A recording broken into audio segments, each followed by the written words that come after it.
Schmidt fait partie de la petite famille des entomologistes amateurs spécialisés dans le lépidoptère hétérocère.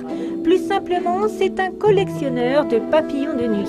Derrière les vitres de cette bibliothèque, conservée bien précieusement, des milliers de spécimens que ce passionné, année après année, répertorie et étudie patiemment.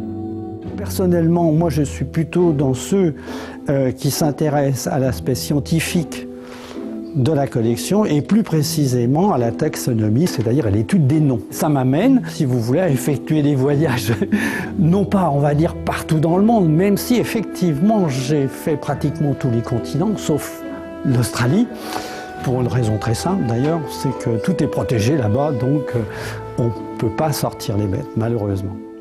Sa première chasse nocturne se déroule en Indonésie, des semaines sans sommeil, ou peu, pour revenir avec des centaines d'insectes à répertorier. Certains papillons sont encore à découvrir et là, c'est la cerise sur le gâteau. L'amateur passionné devient scientifique et contribue ainsi à faire avancer nos connaissances. Lors de mes derniers voyages, de mes 4 voyages en Ouganda, eh bien, j'ai trouvé des bêtes qui n'étaient pas connues de l'Ouganda.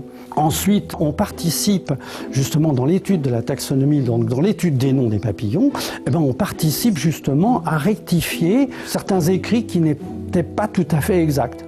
Au cours de ses voyages, Pierre Schmidt a découvert 3 bêtes, comme il les appelle, encore inconnues.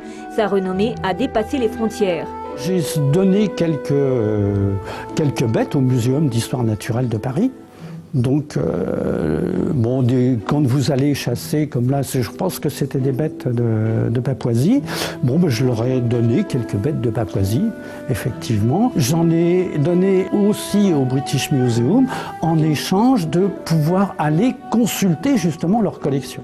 Avec 21 000 spécimens, il détient aujourd'hui la seconde plus grande collection de sphinx en France.